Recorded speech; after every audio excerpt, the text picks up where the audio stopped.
അധ്യായം 2. നരകത്തിന്റെ ഇടതുകാൽ.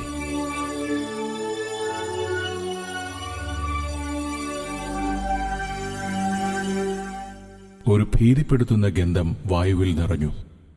യേശു എന്നോട് പറഞ്ഞു, നരകത്തിന്റെ ഇടതുകാലിൽ അനവധി ഗർത്തങ്ങളുണ്ട്. ഈ തുരങ്കം നരകത്തിന്റെ മറ്റു ഭാഗങ്ങളിലേക്ക് വിഭജിക്കപ്പെട്ടിരിക്കുന്നു. എന്നാൽ നരകത്തിന്റെ ഇടതുകാലിൽ തന്നെ നമുക്ക് കുറച്ചു സമയം ചെലവഴിക്കാം. നാം കാണുവാൻ പോകുന്ന കാര്യങ്ങളെല്ലാം നിന്നോടുകൂടെ എല്ലായ്പ്പോഴും ഉണ്ടായിരിക്കും. ലോകം നരകത്തിന്റെ യാഥാർത്ഥ്യത്തെക്കുറിച്ച് അറിയണം.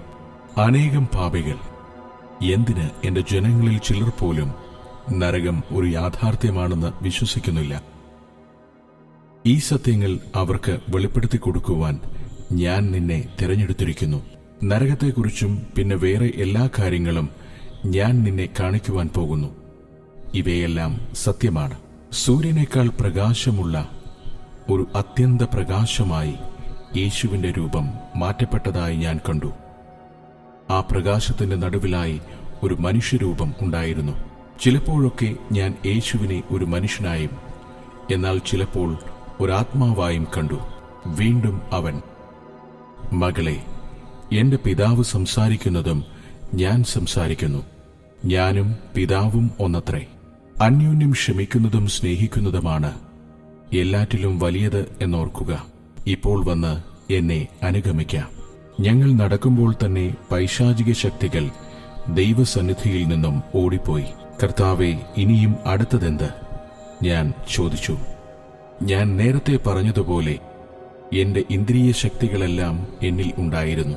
നരകത്തിലുള്ളവരുടെ എല്ലാം ഇന്ദ്രിയങ്ങളും പ്രവർത്തിക്കുന്നവയായിരുന്നു. എന്റെ ഇന്ദ്രിയങ്ങളെല്ലാം അതിവേഗത്തിൽ പ്രവർത്തിച്ചു. എവിടെ നോക്കിയാലും അപകടങ്ങൾ പതിയിരുന്നു. മുന്നോട്ടുള്ള ഓരോ ചുവടുകളും പിൻപിലുള്ളതിനേക്കാൾ ഭയാനകമായിരുന്നു. തുരങ്കത്തിന്റെ മുകളിലായി വലിയ വേഗത്തിൽ അടയുകയും തുറക്കുകയും ചെയ്തുകൊണ്ടിരുന്ന ചെറിയ ജനലുകളോളം വലിപ്പമുള്ള കവാടങ്ങൾ കണ്ടു. നരകത്തിന്റെ കവാടത്തിലൂടെ എപ്പോഴും പൈശാചിക ജീവികൾ അകത്തേക്കും പുറത്തേക്കും പറന്നു നടന്നതിനാൽ അന്തരീക്ഷം ശബ്ദമുഖരിതമായിരുന്നു. പെട്ടെന്ന് ഞങ്ങൾ തുരങ്കത്തിന്റെ അവസാന ഭാഗത്തേക്ക് വന്നു. ഞങ്ങൾക്ക് ചുറ്റുമുള്ള ഭയവും അപകടവും കാരണത്താൽ ഞാൻ ഭയന്ന് വിറയ്ക്കുകയായിരുന്നു.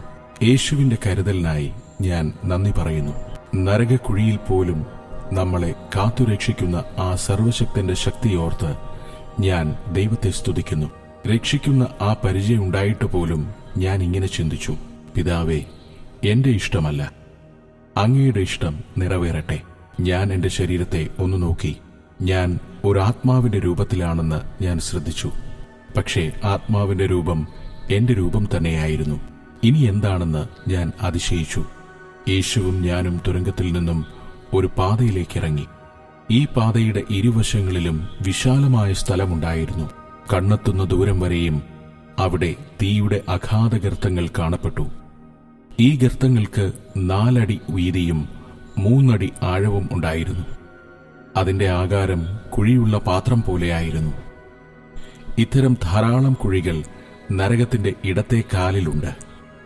വരൂ, അതിൽ ചിലത് ഞാൻ നിന്നെ കാണിക്കാം, യേശു പറഞ്ഞു. വഴിയിൽ ഞാൻ യേശുവിനരികെ നിന്നുകൊണ്ട് ഇതിൽ ഒരു കുഴിയിലേക്ക് നോക്കി. അതിന്റെ വശങ്ങളിൽ ഗന്ധകം പതിച്ചിരുന്നു. അത് കൽക്കരി കത്തുന്നതുപോലെ ചുവന്ന നിറത്തിൽ തിളങ്ങി. ഈ കുഴിയുടെ മധ്യത്തിൽ മരിച്ച് നരകത്തിൽ പോയ ഒരു നഷ്ടപ്പെട്ട ആത്മാവും ഉണ്ടായിരുന്നു. കുഴിയുടെ അടിയിൽ നിന്നും തീനാളങ്ങൾ ഉയർന്ന് മുകളിലേക്ക് വന്നു. ആ തീ നഷ്ടപ്പെട്ട ഈ ആത്മാവിനെ പൊതിഞ്ഞു.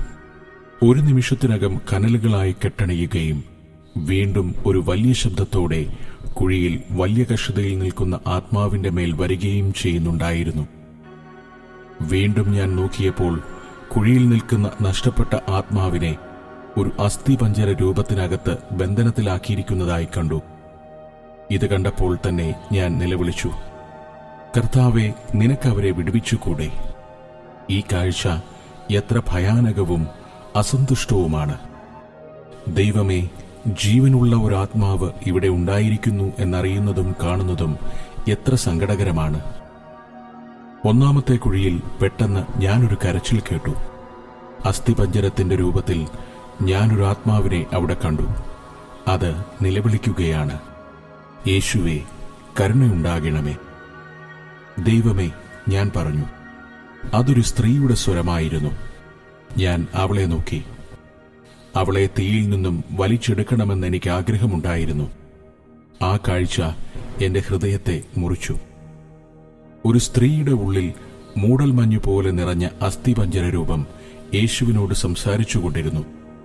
അവളുടെ എല്ലുകളിൽ നിന്നും ജീർണിച്ചഴുകിയ മാംസം തൂങ്ങിവരികയും അത് കത്തിയെരിഞ്ഞ് കുഴിയുടെ അടിത്തട്ടിലേക്ക് വീഴുകയും ചെയ്തു. ഒരിക്കൽ കണ്ണുണ്ടായിരുന്ന സ്ഥാനങ്ങളിൽ ഇപ്പോൾ ശൂന്യമായ കുഴികൾ മാത്രം. അവൾക്ക് മുടിയും ഇല്ലായിരുന്നു. ചെറിയ ജ്വാലകളായി തീ അവളുടെ പാദങ്ങളിൽ തുടങ്ങി ശരീരം മുഴുവനായി ആളിക്കത്തി. ആ സ്ത്രീയെ എപ്പോഴും തീജ്വാല കനലുകളായിരിക്കുമ്പോഴും എരിഞ്ഞുകൊണ്ടിരിക്കുന്നതായി തോന്നി. അവളുടെ അകത്തുനിന്നും നിരാശയുടെ നിലവിളിയും കരച്ചിലും വന്നുകൊണ്ടിരുന്നു.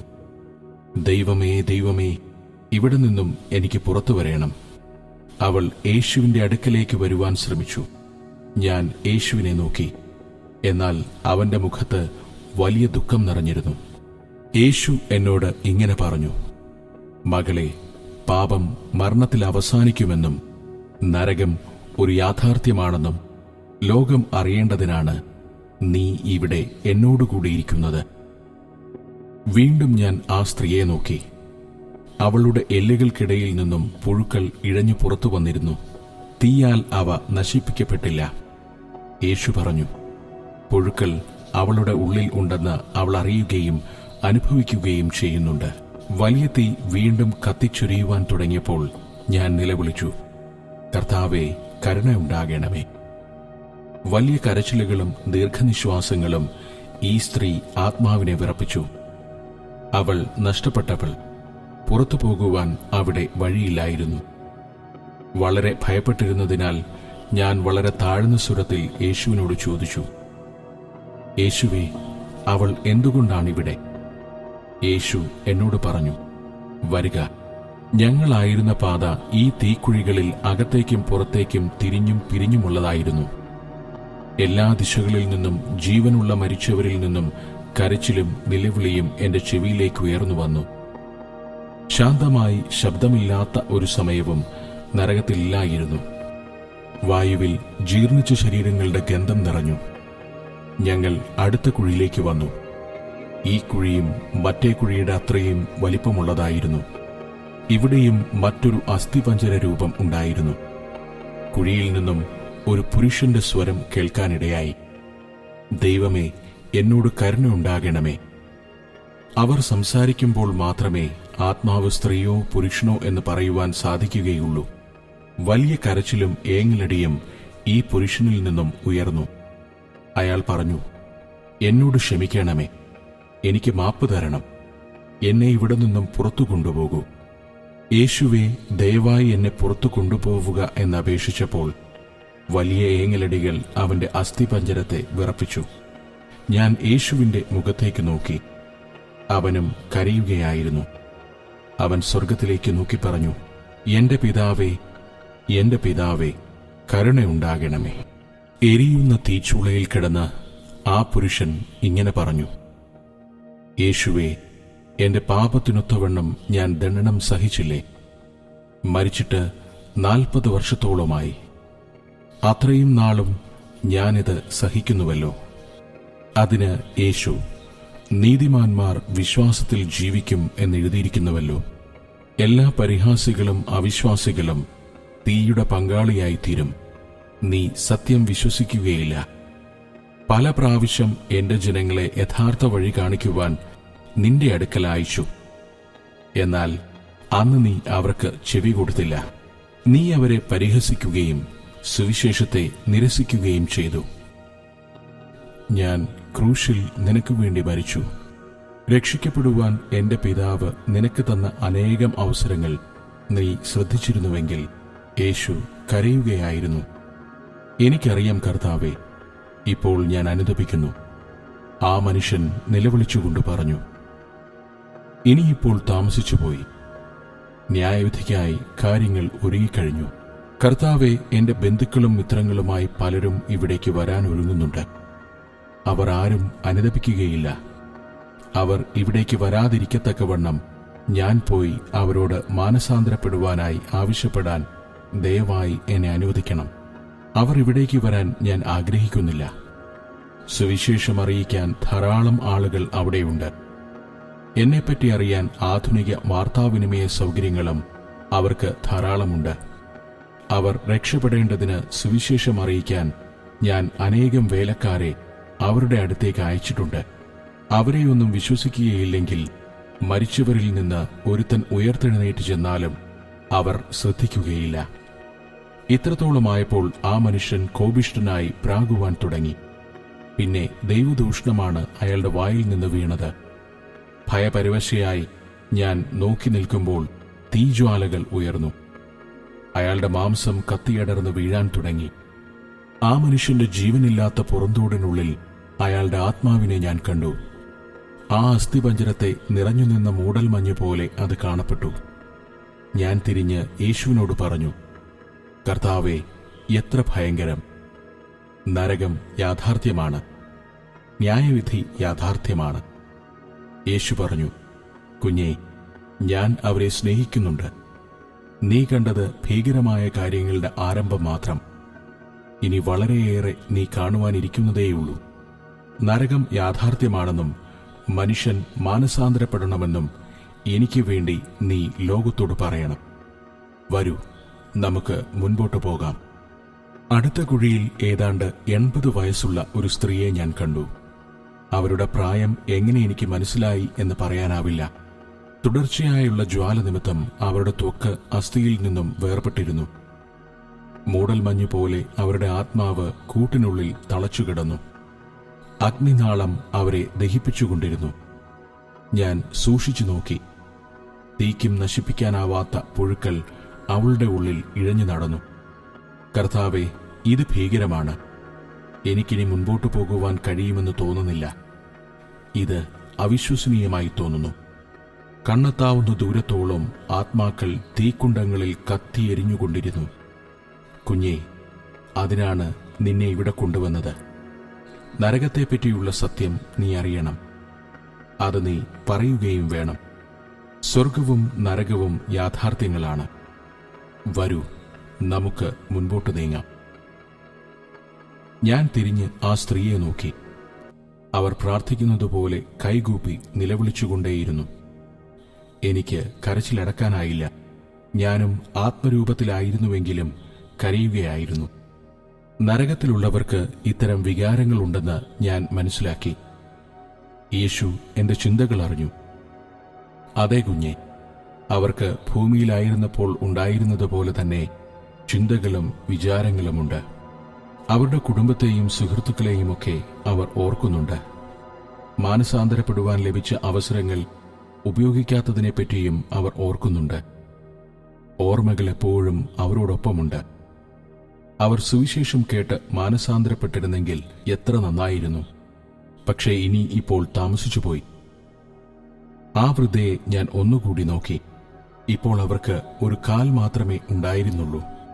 അവരുടെ ഇടുപ്പെല്ലിന്മേൽ ദ്വാരങ്ങൾ കിഴിച്ചിരിക്കുന്നത് പോലെ തോന്നി. യേശുവേ, ഇവയെന്താണ്? ഞാൻ ചോദിച്ചു. യേശു പറഞ്ഞു, മകളെ, അവൾ ഭൂമിയിലായിരുന്നപ്പോൾ അവൾക്ക് ക്യാൻസർ എന്ന രോഗമുണ്ടായിരുന്നു. വലിയ വേദനയിലുമായിരുന്നു. അവളുടെ ജീവൻ രക്ഷിക്കുവാൻ വേണ്ടി ശസ്ത്രക്രിയ നടത്തി വർഷങ്ങളായി അവൾ കിടക്കയെ അഭയം പ്രാപിച്ചു. എന്റെ ജനങ്ങൾ അവളുടെ അടുക്കൽ പോയി പ്രാർത്ഥിക്കുകയും എനിക്ക് സൗഖ്യമാക്കുവാൻ കഴിയുമെന്ന് പറയുകയും ചെയ്തിട്ടുണ്ട്. എന്നാൽ അവൾ പറഞ്ഞു, ദൈവം ഇതെനിക്ക് വരുത്തിയതാണ്. അവൾ പശ്ചാത്താപിച്ചില്ല, സുവിശേഷത്തിൽ വിശ്വസിച്ചുമില്ല. ഒരിക്കൽ അവൾ എന്നെ അറിഞ്ഞിരുന്നു, എന്നാൽ അവൾ പിന്നീട് എന്നെ വെറുത്തു. എനിക്ക് ദൈവത്തെ ആവശ്യമില്ല, ദൈവം എന്നെ സൗഖ്യമാക്കുകയും വേണ്ടെന്ന് അവൾ പറഞ്ഞു. എങ്കിലും ഞാൻ അവളെ സഹായിക്കുന്നതിനും സൗഖ്യമാക്കുന്നതിനും അനുഗ്രഹിക്കുന്നതിനും ആഗ്രഹിച്ചുകൊണ്ട് കേണപേക്ഷിച്ചു. എന്നാൽ അവൾ മുഖം മറച്ചുകൊണ്ട് എന്നെ ശപിച്ചു. വീണ്ടും എന്റെ ആത്മാവ് അവളോട് യാചിച്ചുകൊണ്ടിരുന്നു. അവളുടെ മുഖം എനിക്ക് മറച്ചിട്ടും അവളെ എന്നിലേക്ക് ആകർഷിക്കുവാൻ ഞാൻ ശ്രമിച്ചുകൊണ്ടിരുന്നു. എന്നാൽ അവൾ എന്റെ യാചനകളൊന്നും ചെവിക്കൊണ്ടില്ല. അവസാനം അവൾ മരിക്കുകയും ഇവിടെ എത്തുകയും ചെയ്തു. ഈ പ്രായം ചെന്ന സ്ത്രീ ഇപ്പോൾ യേശുവിനോട് നിലവിളിക്കുകയാണ്, യേശുവേ, ഇപ്പോൾ എന്നോട് ക്ഷമിക്കണമേ. ഞാൻ ഭൂമിയിലായിരുന്നപ്പോൾ എനിക്ക് പശ്ചാത്താപിക്കുവാൻ സാധിക്കാഞ്ഞതിൽ ക്ഷമിക്കണം. വലിയ ഏങ്ങലടികളോടെ അവൾ യേശുവിനോട് കരഞ്ഞു. ഞാൻ നേരത്തെ തന്നെ പശ്ചാത്തപിക്കേണ്ടതായിരുന്നു. ഇവിടെ നിന്നും എന്നെ പുറത്തയക്കണമേ. ഞാൻ നിന്നെ സേവിക്കും. ഞാൻ നല്ലവളായിരിക്കും. ഞാൻ പാപത്തിനൊത്തവണ്ണം സഹിച്ചില്ലയോ? എന്തിനാണ് ഞാൻ അവസാന നിമിഷം വരെയും നിന്റെ പാതയിലാകാതെ കാത്തിരുന്നത്? നിന്റെ ആത്മാവ് എന്നെ വിട്ടുപോകുന്നതുവരെ ഞാൻ കാത്തിരുന്നതെന്തിന്? യേശു അവളോട്, നിനക്ക് സാഹചര്യങ്ങൾക്ക് പുറമെ സാഹചര്യങ്ങൾ എന്നെ സേവിക്കുവാനും പശ്ചാത്തപിക്കുവാനും ഉണ്ടായിരുന്നില്ലയോ? യേശു നടന്നു പോകുമ്പോഴെല്ലാം അവന്റെ മുഖം സങ്കടം കൊണ്ട് നിറഞ്ഞിരുന്നു.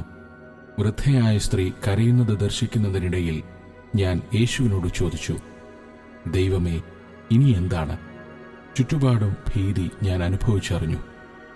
എല്ലായിടത്തും ദുഃഖവും കരച്ചിലും വേദനയാലുള്ള നിലവിളികളും മരണാന്തരീക്ഷവും കാണപ്പെട്ടു.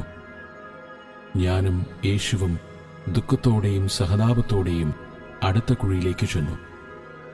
യേശുവിന്റെ ശക്തിയാൽ മാത്രമേ എനിക്ക് മുന്നോട്ടു പോകുവാൻ സാധിച്ചുള്ളൂ. വളരെ ദൂരെയായിട്ട് പോലും വൃദ്ധയായ സ്ത്രീയുടെ പശ്ചാത്താപത്തിനായിട്ടുള്ള കരച്ചിലും ക്ഷമയ്ക്കായുള്ള അപേക്ഷയും കേൾക്കാമായിരുന്നു. അവരെ സഹായിക്കുവാൻ കഴിയുന്ന എന്തെങ്കിലും ഉണ്ടായിരുന്നെങ്കിൽ എന്ന് ഞാൻ ഓർത്തു. പാപിയെ, ദയവായി ദൈവത്തിന്റെ ആത്മാവ് തന്റെ പ്രതിപാദങ്ങൾ വിട്ട് നിന്നിൽ നിന്നും അകന്നു പോകുന്ന സമയം വരെയും കാത്തിരിക്കരുത്. അടുത്ത കുഴിയിൽ മുട്ടിന്മേൽ ഒരു സ്ത്രീ എന്തിനോ നോക്കുന്നത് പോലെ നിന്നിരുന്നു. അവളുടെ അസ്ഥിപഞ്ജര രൂപം മുഴുവൻ ദ്വാരമുള്ളതായിരുന്നു. അവളുടെ എല്ലുകളിൽ കൂടി പോലും മറുഭാഗം കാണാമായിരുന്നു. തലയിൽ മുടികളൊന്നുമില്ലാതെ കണ്ണിന്റെയും മൂക്കിന്റെയും സ്ഥാനത്ത് ദ്വാരങ്ങളുള്ള ഒരു രൂപമായിരുന്നു അത്. മുട്ടുകുത്തിയിരുന്ന സ്ഥലത്ത് ഒരു ചെറിയ തീ കത്തുന്നുണ്ടായിരുന്നു. അവൾ തന്റെ നഖങ്ങൾ കൊണ്ട് ഗന്ധകക്കുഴിയുടെ വശങ്ങൾ മാന്തിക്കൊണ്ടിരുന്നു. തീ അവളുടെ കൈകളിലേക്ക് പടർന്നു പിടിച്ചു. നിർജീവമാംസം പൊഴിഞ്ഞുകൊണ്ടേയിരുന്നു. വലിയ ഏങ്ങലടികൾ അവളെ വിറപ്പിച്ചു. എന്റെ ദൈവമേ, എന്റെ ദൈവമേ, അവൾ നിലവിളിച്ചു, എനിക്ക് പുറത്തു വരണം. ഞങ്ങൾ നോക്കിക്കൊണ്ടിരുന്നപ്പോൾ തന്നെ പാദങ്ങൾ കൊണ്ട് അവൾ കുഴിയുടെ മുകൾ ഭാഗത്ത് എത്തിച്ചേർന്നു. അവൾ പുറത്തേക്ക് വരാൻ പോവുകയാണെന്ന് ഞാൻ വിചാരിച്ചു. എന്നാൽ അപ്പോൾ വലിയ ചിറകുള്ള ഒരു ദുഷ്ടാത്മാവ് അവളുടെ അടുത്തേക്ക് വന്നു. അവന്റെ നിറം ബ്രൗൺ കലർന്ന കറുപ്പും അവന്റെ വലിയ രൂപം രോമങ്ങൾ നിറഞ്ഞതുമായിരുന്നു. അവന്റെ കണ്ണുകൾ തലയിൽ നിന്ന് പുറകോട്ട് മാറിഘടിപ്പിച്ചതും അവന്റെ സാദൃശ്യം നോർത്ത് അമേരിക്കയിൽ കാണുന്ന വലിയ ഗ്രിസ്ലി കരടിയുടേതുമായിരുന്നു. ഈ ദുഷ്ടജന്തു പോലെയുള്ള ആത്മാവ് അവളെ ശക്തിയായി പുറകോട്ട് തീ നിറഞ്ഞ കുഴിയിലേക്ക് തള്ളിയിട്ടു. അവൾ വീണപ്പോൾ ഞാൻ ഭയത്തോടെ നോക്കി നിന്നു. അവളെ ഓർത്ത് എനിക്ക് വിഷമം തോന്നി. ദൈവത്തോട് അവളെ സൗഖ്യമാക്കുവാനും ആ കുഴിയിൽ നിന്ന് പുറത്തേക്ക് കൊണ്ടുവരുവാനും അപേക്ഷിക്കണമെന്നും ഞാൻ ആഗ്രഹിച്ചു. യേശു എന്റെ ചിന്തകൾ അറിഞ്ഞ് എന്നോട് പറഞ്ഞു, എന്റെ പൈതലേ, ന്യായവിധി വന്നു കഴിഞ്ഞു. ദൈവം സംസാരിച്ചു കഴിഞ്ഞു. അവൾ ഒരു കുട്ടിയായിരുന്നപ്പോൾ തന്നെ പശ്ചാത്തപിക്കുന്നതിനും എന്നെ സേവിക്കുന്നതിനും പല പ്രാവശ്യവും വിളിച്ചതാണ്. അവൾക്ക് 16 വയസ്സുള്ളപ്പോൾ ഞാൻ അവളുടെ അടുത്ത് വന്നു പറഞ്ഞു, ഞാൻ നിന്നെ സ്നേഹിക്കുന്നു. നിന്റെ ജീവിതം എനിക്കായി സമർപ്പിച്ച് വന്ന് എന്നെ അനുഗമിക്ക. എന്തുകൊണ്ടെന്നാൽ ഞാൻ നിന്നെ ഒരു പ്രത്യേക ഉദ്ദേശത്തിനായി വിളിച്ചു. എന്നാൽ അവൾ എനിക്ക് ചെവി തന്നില്ല. അവൾ ഇങ്ങനെ പറഞ്ഞു, ഒരിക്കൽ ഞാൻ നിന്നെ സേവിക്കാം. ഇപ്പോൾ നിനക്കായി തരുവാൻ എനിക്ക് സമയമില്ല. യേശുവേ, നാളെ നിന്നെ ഞാൻ സേവിക്കാം. എന്നാൽ അവൾ എന്നെ കാത്തിരുന്ന സമയം വളരെ താമസിച്ചുപോയി. സ്ത്രീ യേശുവിനോട് നിലവിളിച്ചു, എന്റെ ആത്മാവ് സത്യമായും യാതന അനുഭവിക്കുന്നു. പുറത്തേക്ക് വരുവാൻ ഒരു വഴിയുമില്ല. നിനക്ക് പകരമായി എനിക്ക് ലോകമായിരുന്നു വലിയത്. എനിക്ക് വേണ്ടത് ധനവും മാനവും സൗഭാഗ്യങ്ങളുമായിരുന്നു. അവ എനിക്ക് കിട്ടി. വേണ്ടതൊക്കെയും വാങ്ങി.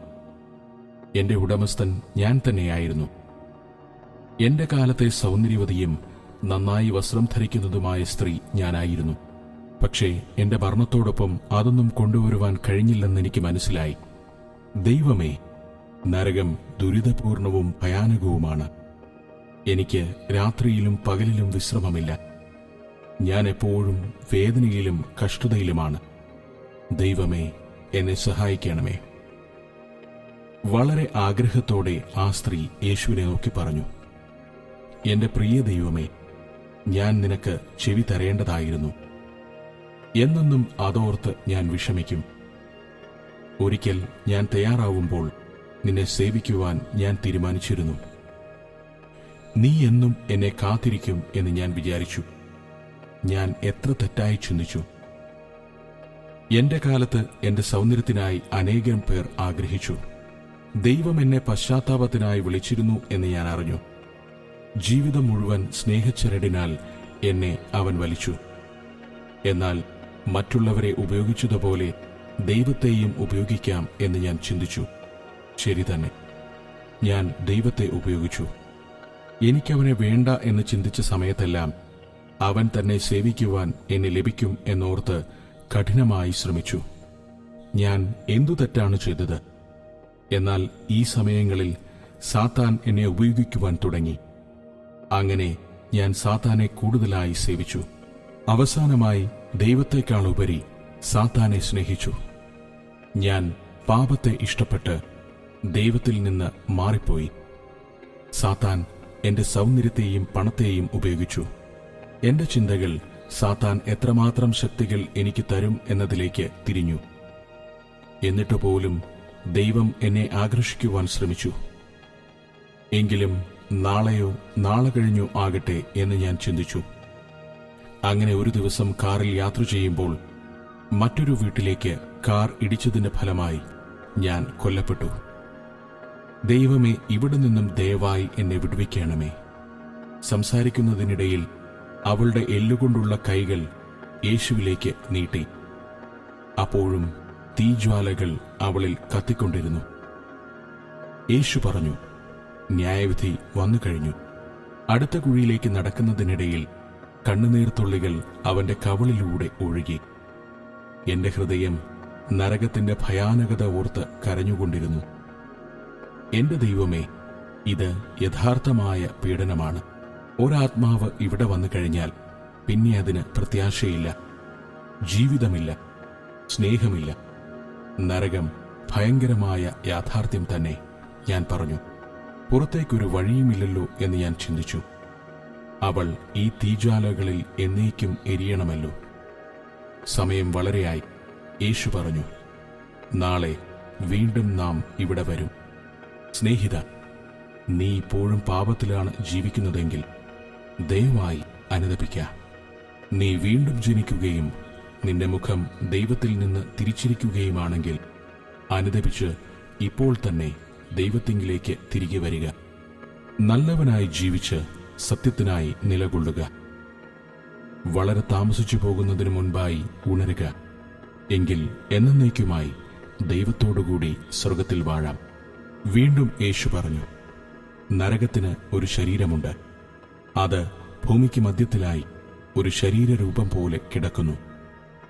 നരകം ഒരു മനുഷ്യ ശരീരത്തിന്റെ രൂപത്തിലാണ്. വളരെ വലിയതും പീഡനത്തിന്റെ പല അറകളോടുകൂടിയതുമാണ്. ഭൂമിയിലുള്ള മനുഷ്യരോട് നരകം യഥാർത്ഥമാണെന്ന് പറവാൻ ഓർക്കുക. ലക്ഷക്കണക്കിന് നഷ്ടപ്പെട്ട ആത്മാക്കൾ ഇവിടെയുണ്ട്. എല്ലാ ദിവസവും കൂടുതൽ പേർ വന്നുകൊണ്ടിരുന്നു. മഹാന്യായവിധി ദിവസത്തിങ്കൽ മരണത്തെയും പാതാളത്തെയും തീപ്പൊയ്കയിൽ തള്ളിയിടും. അതാണ് രണ്ടാമത്തെ മരണം.